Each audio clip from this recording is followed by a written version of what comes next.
Hello, my name is Bruce Laird. I was in the Marine Corps, served for 8 years, and served 3 tours in Iraq in 2003, 2005, and 2006. I've been diagnosed with PTSD and traumatic brain injury, and several other misdiagnoses from the VA, such as bipolar and some other issues that have been verified to not be accurate.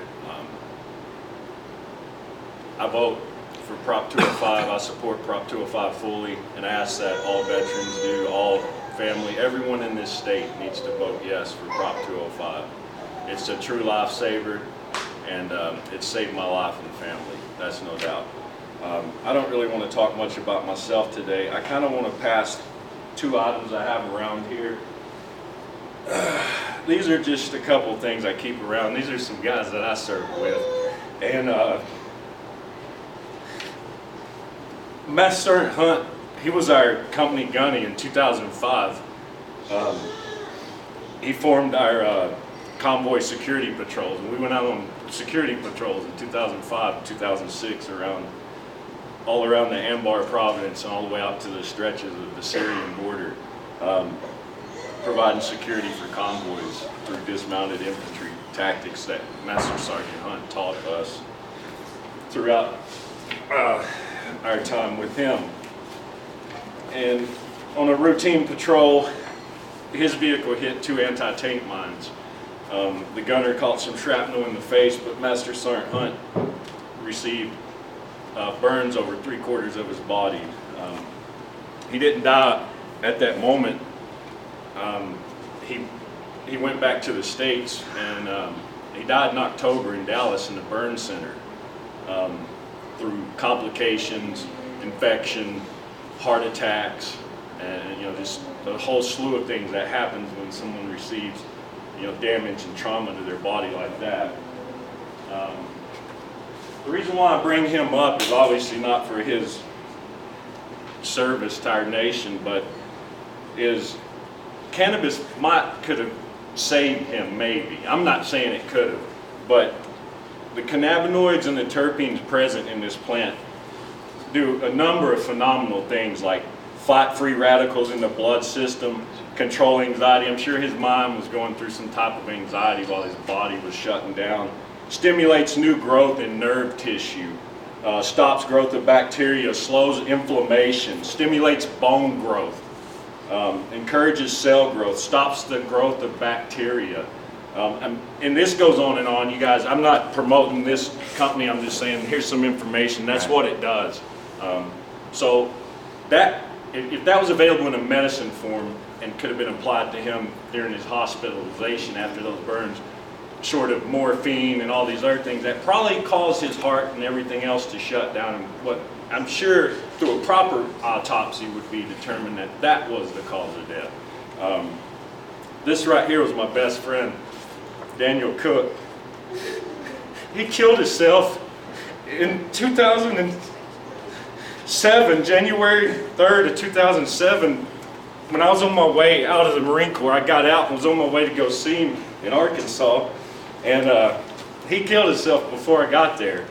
And I know for a fact, had he not been drinking and shit like that, that he wouldn't have done that, because this ain't a person that takes his own life.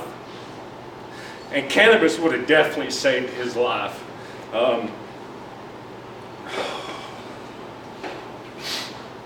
Ricardo, man, you covered everything that I could only imagine that someone could stand up here and talk about. This guy said so much right now, it's amazing. Joe, Don, Drake, Liana, thank all of you for stepping up and speaking out. Nicole, my wife, I mean,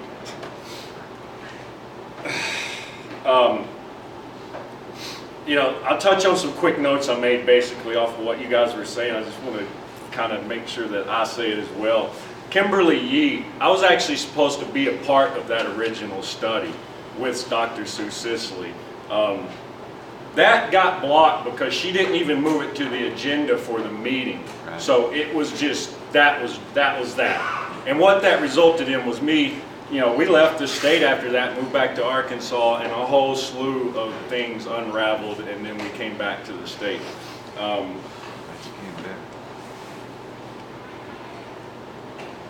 The cannabis, I don't even know what we really call this yet, but a spousal community, cannabis community for spouses, just like my spouse. This one thing I'm wanting to do with the Southwest Healing Group is to hope to bring, at least to this area, and I'm sure it'll spread like wildfire, is help for the spouses, group for the spouses, you know. I mean, there's auxiliary groups, there's this and that, but we could provide some type of cannabis group too, so the spouses, and just significant other too, not necessarily a married spouse, just the person that's in the veteran's life on a day-to-day, that is their lifeline, their, you know, 1-800 suicide line. That's that person. So they need a lot of support. They go through hell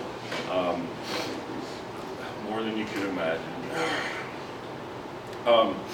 To all the representatives and people around the world that Ricardo said that this will see, anyone that represents us as a government or as a people, don't take away any veterans' rights for legal cannabis use in any state. Don't take away their retirement. Don't take away their right for other medicines that they may need. Don't take away anything, not only from veterans, but from anyone that is trying to better their lives through the use of this plant and to switch into a more natural type medicine.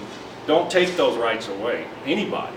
And don't take away someone's right to bear arms for legal cannabis use. It's ridiculous. It's ridiculous. We fought to protect these rights that they're just outright taking away from us. We met a guy in Phoenix yesterday, Trucker Mike. He was amazing. He brought up something. He brought up the medical side. All this is great, but this is a matter of freedom and liberty. You know, I mean, we went, fought for the country, maybe you didn't, maybe you just served, it don't matter. You know, you did something, even if you did none of that, you exist in the country. You raised your right hand and you swore an oath against all the enemies, foreign and domestic. And we're facing a lot of domestic enemies right now that are taking away everything that, you know, the guys I'm passing around there, and everyone here knows, and everyone that's been in this service has done what we've done this for. It's just being thrown out the window now. Ricardo made a very good point. You know, we have to step up and represent ourselves. I mean, who's going to represent us? We can vote people in, we can do this, we can do that, but I think really some of us are going to have to just step up and do it. You know, as these people get up and go out and start voting these people out of the offices, some of us younger folks are definitely going to have to step up, and we're definitely going to have to step up for organizations like the VFW, the American Legion, and any other organizations that are propping up and supporting veterans that are mostly staffed and ran by, you know, the older veteran corps. That's fine, but as these guys disappear from our history, so will these organizations if the younger veterans don't step up and fill these positions. The opiate plague, that I call it's a plague across our nation. It's funny when you look at how it coincides with our involvement in Afghanistan. I'm not going to go into too much detail on that, but if you look at Afghanistan's opiate production, pre-US invasion, it was around 65% of the world. If you look at Afghanistan's opiate production around 2010 time frames, it's like 95% of the world, the opium's coming out of Afghanistan. We're heavily defending those opium fields, and when you start, just read into some things a little bit and you'll see what this is all really tied into.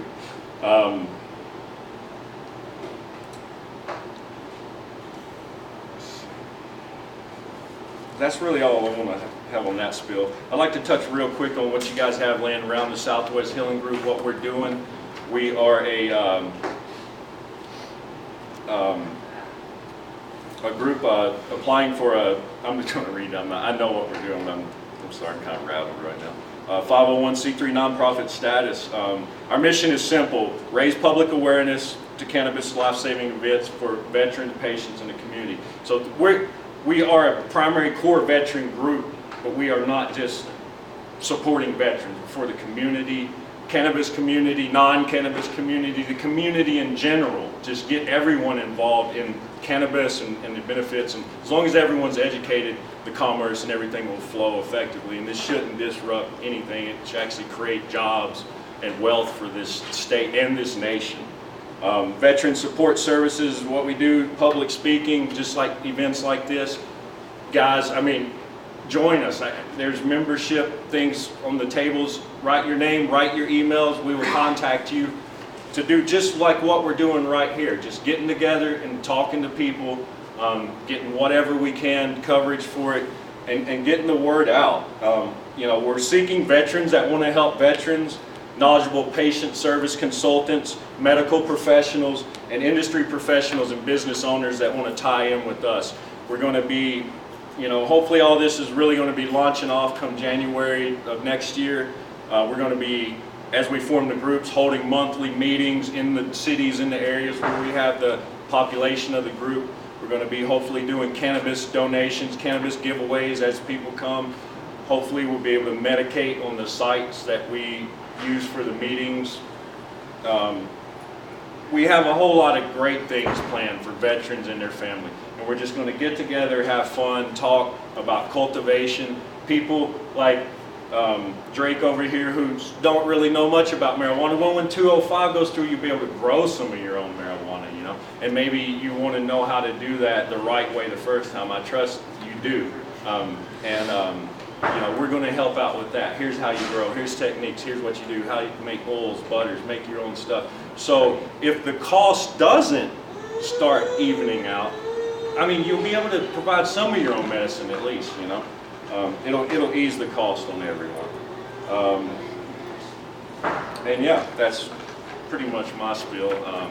Thank all of you for being here, for your service, for your time, for just coming out and listening to us, definitely for getting up and speaking, everyone. And thank you to Kathy and Dave Iman. They're the whole driving force behind the Moms Force, and they're great. They're great. They're really putting it on, and have made a great big push to the end of this, right up to the last day.